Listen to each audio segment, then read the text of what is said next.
welcome to South Asia Today, a show that provides you the glimpses of South Asia. I'm your host Shivangi Mishra. Let's begin with the headlines first. Pakistan at 75 on the verge of economic collapse.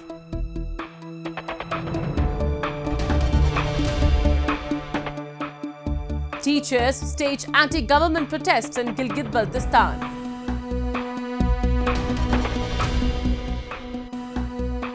And people in India celebrate Diwali with religious fervour.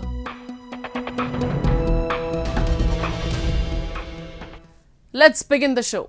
The International Monetary Fund recently heaped praise on India for facing unfavourable economic headwinds as the world braces for market-damaging events unfolding at a rapid pace.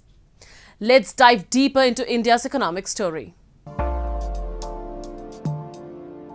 A recession looms and is expected to have a global impact, from major developed economies to those just emerging.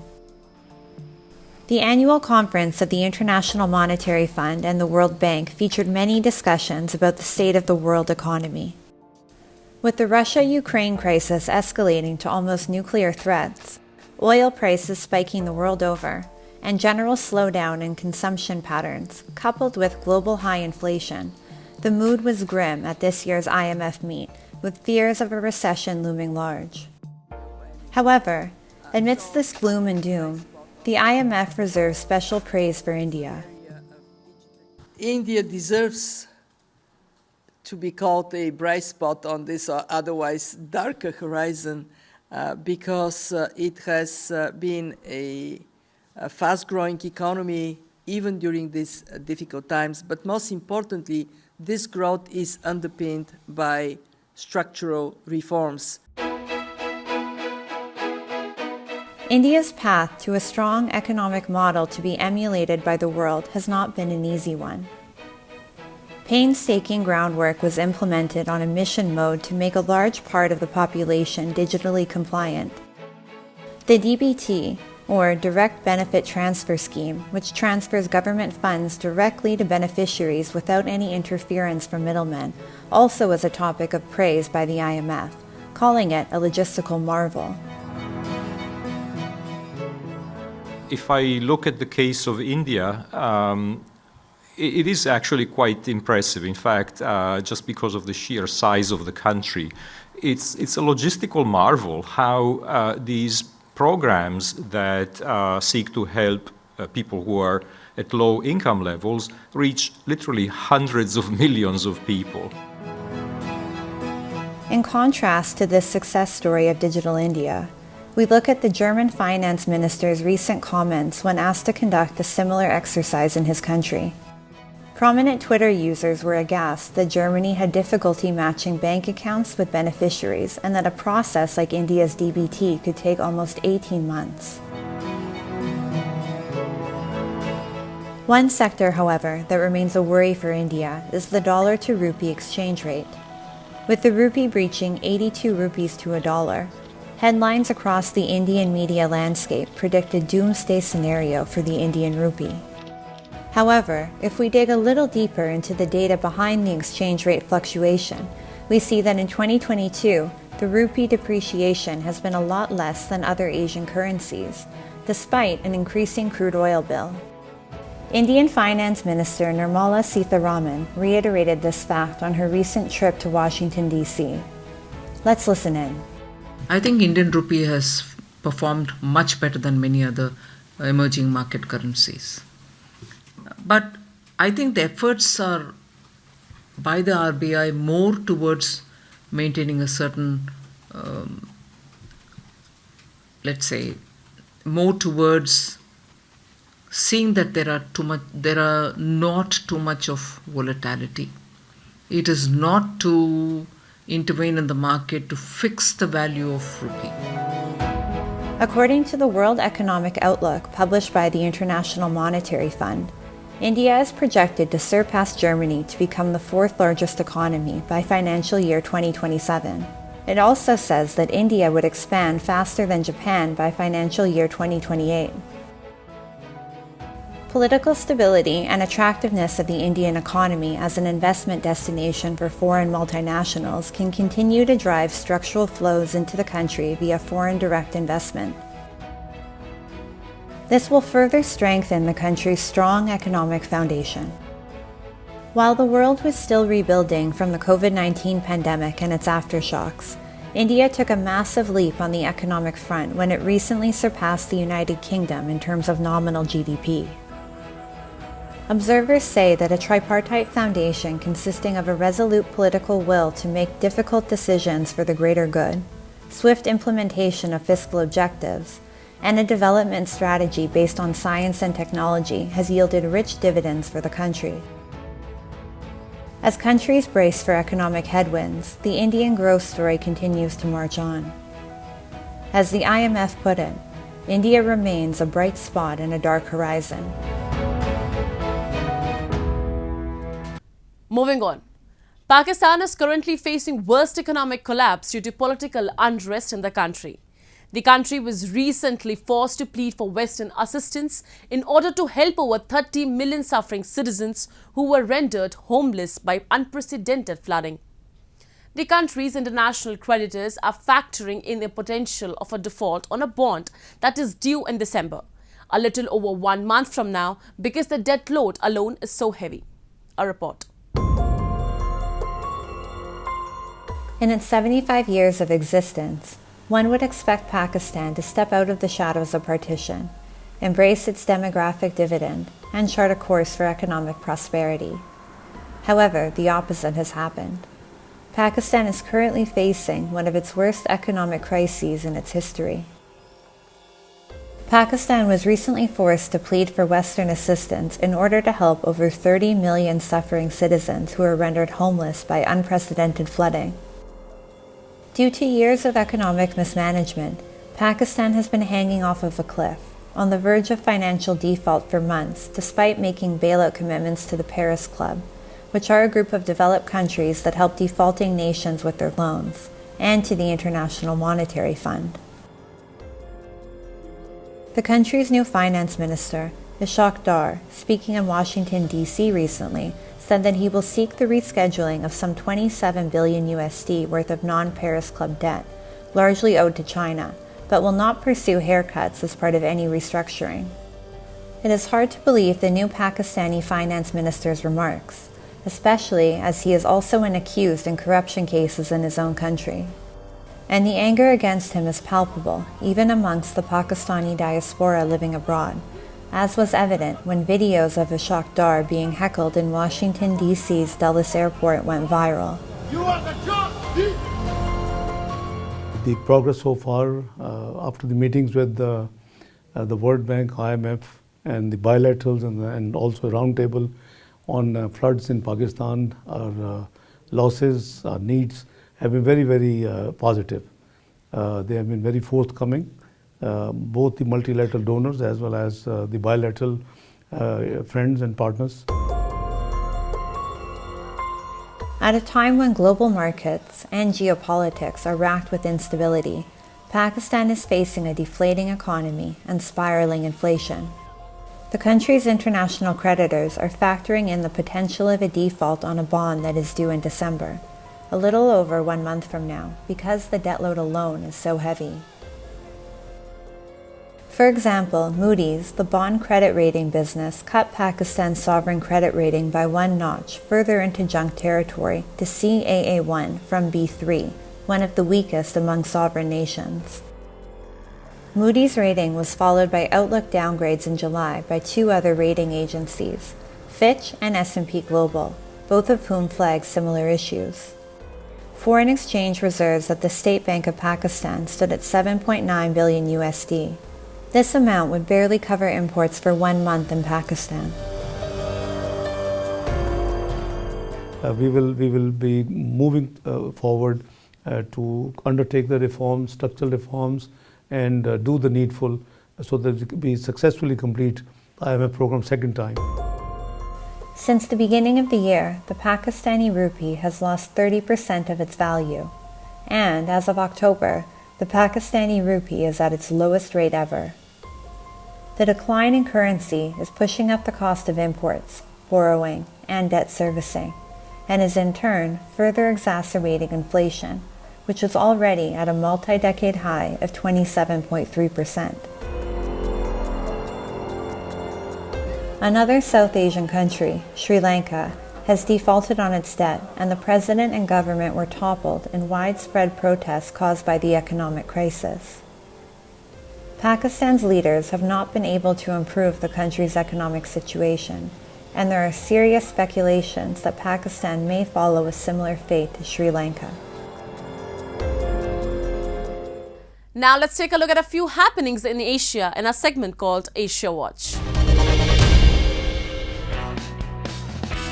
South Korean Marines in amphibious armored vehicles waded ashore under the guns of patrolling warships as part of large-scale military exercises that organizers said were necessary to prepare for any North Korean threats. The amphibious landing exercise held near Pohang on South Korea's east coast is part of the 12-day Hoguk 22 field exercises, which included some drills with US troops, such as a river crossing exercise last week.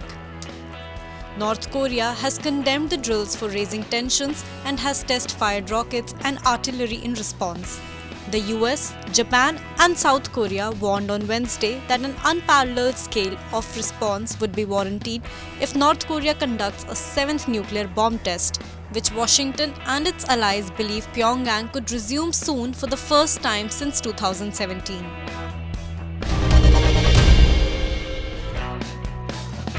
Dog lovers of Nepal honored canines by putting garlands around their necks and indulging them with treats to celebrate a Hindu festival highlighting the loyalty of dogs to humans. At a dog shelter in Lalitpur, a city on the outskirts of the capital Kathmandu, volunteers, residents and tourists took part in Kukur Tihar, a ceremony that takes place on the second day of a 5-day Hindu festival to animals associated with Yamraj, the god of death and justice.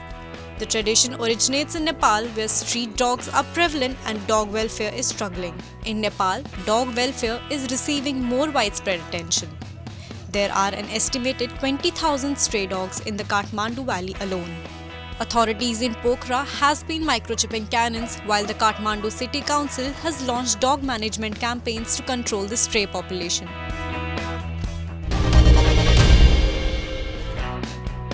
Technology has become a major part of everyone's lives. Recently, Japanese ICT company NTT Communications organized an annual business forum. NTT Communications is contributing to industrial progress by utilizing its ICT solutions, including 5G. Toru Maruoka, president of NTT Communications, said that the ICT company needs to provide a safe environment for communication to cope with a strong and active society in the future. The highlight of this forum was a new solution using 5G. The forest industry's goal was to keep the forest environment maintained despite labor power shortages. To solve this, NTT Communications introduced a system of forest industry never step into the forest. Under this, the grass-cutting machine will be controlled by an ICT device. Global Navigation Satellite System provides precise GPS information. In the case of smartphones or car navigation systems, GPS information has several meters of measurement error. To realize a convenient and safe life in the near future, NTT Communications technology is essential.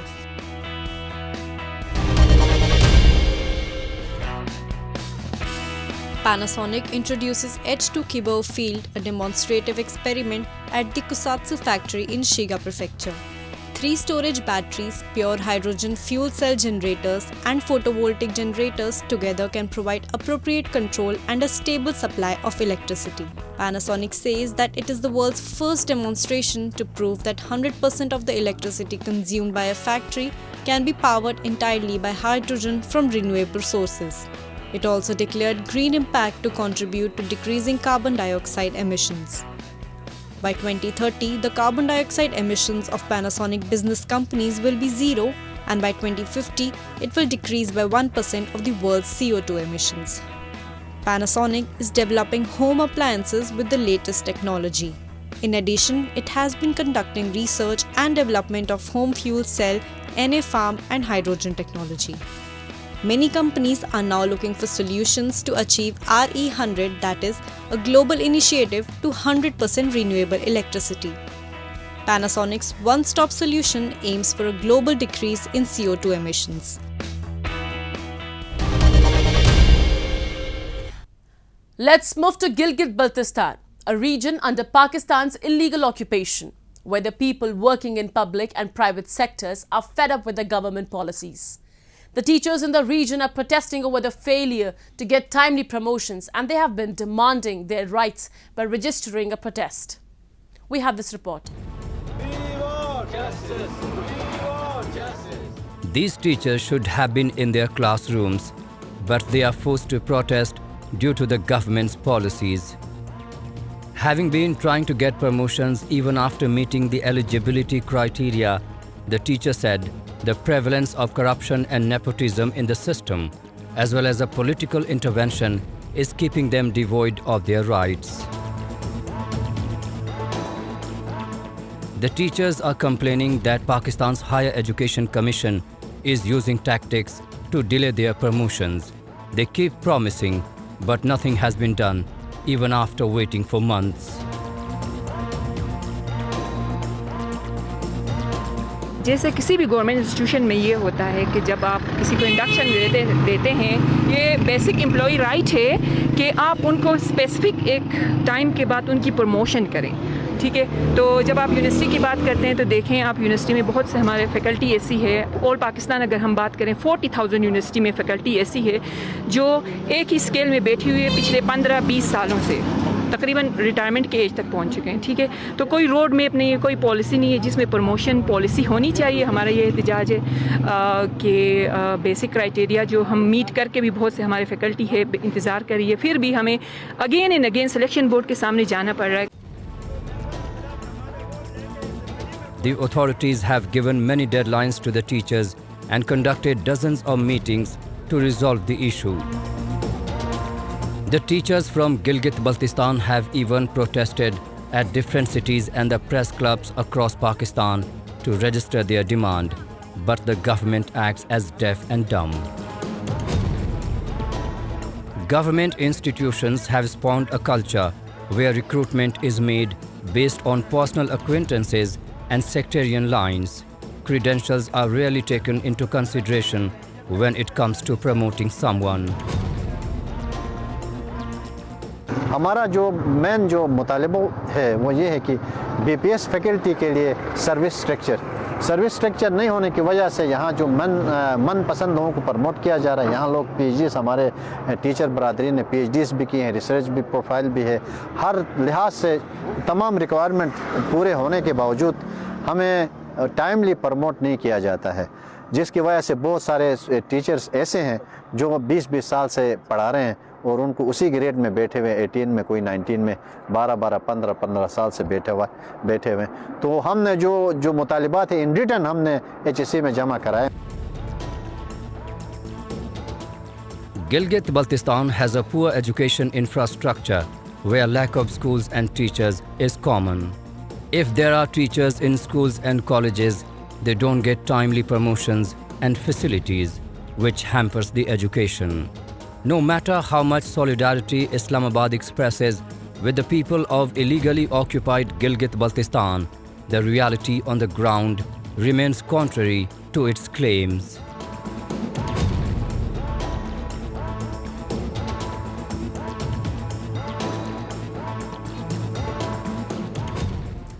And finally, it's a festival season in India where people are celebrating the occasion, Diwali. The festival of lights was celebrated with great pomp and gaiety. Though the core reason behind the celebration remains the same, that is victory of good over evil, one can witness several unique ways in which it is observed across the country. Let's take a look at how the people celebrated the festival with shopping, lights and prayers. Fireworks adorn the sky during Diwali, the auspicious festival of lights. Diwali commemorates the homecoming of Hindu Lord Ram to Ayodhya in northern India after his victory over Ravan, the powerful demon king of Sri Lanka. The festival preparations and rituals typically extend over a 5-day period, but the night of Diwali corresponds to the new moon night of the Hindu lunisolar month Kartik. According to the Hindu mythology, it is also celebrated in honor of Lakshmi, the Hindu goddess of wealth and prosperity. ਮੈਂ ਦੀਵਾਲੀ ਅੰਮ੍ਰਿਤਸਰ ਵਿੱਚ ਮਨਾ ਰਹੀ ਹਾਂ ਆਪਣੇ ਆਪ ਨੂੰ ਬਹੁਤ ਖੁਸ਼ਕਿਸਮਤ ਸਮਝਣਾ ਚਾਹੁੰਦੀ ਹਾਂ ਵੀ ਬਾਬਾ ਜੀ ਨੇ ਮੈਨੂੰ ਇੱਥੇ ਬੁਲਾਇਆ ਵਾ ਮੈਂ ਬਹੁਤ ਟਾਈਮ ਤੋਂ ਸੋਚ ਰਹੀ ਸੀ ਮੈਂ ਦੀਵਾਲੀ ਆਪਣੀ ਅੰਮ੍ਰਿਤਸਰ ਵਿੱਚ ਜਾ ਕੇ ਮਨਾਵਾਂ ਮੈਂ ਫਸਟ ਟਾਈਮ ਆਪਣੀ ਦੀਵਾਲੀ ਇੱਥੇ ਅੰਮ੍ਰਿਤਸਰ ਵਿੱਚ ਮਨਾਉਣਾ During the festivity, people decorated their homes with lights, earthen lamps and candles. People believe that Goddess Lakshmi enters those homes on Diwali which are clean and brightly lit with earthen lamps. Also, as a goodwill gesture, people exchanged gifts, sweets and visited their friends and relatives. Deepawali ये भाईचारे का त्यौहार है जिसको हम सभी लोग हंसी खुशी से बड़े धूमधाम से मनाते हैं। ये 5 दिन का त्यौहार होता है। इसमें पहले दिन धन त्रयोदशी, आज रूप चतुर्दशी है। रूप चतुर्दशी के दिन महिलाएं सज धज के तैयार होती है। Though Diwali celebrations are almost the same across the country, there are few places where its festivities have a completely different touch. The one that tops the list is Ayodhya, the birthplace of Lord Ram. This holy land observes a grand Deepotsav as a part of the Diwali celebration. More than 15.76 lakh earthen lamps were lit at the Ram Ki Paidi on the last day of the Deepotsav celebrations and has entered the Guinness Book of World Records. Entire India is bathed in the soft glow of light and warmth emanating from every household, making it a truly wondrous sight to behold.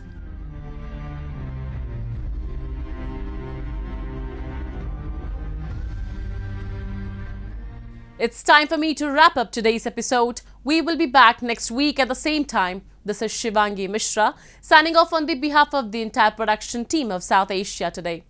Goodbye and take care.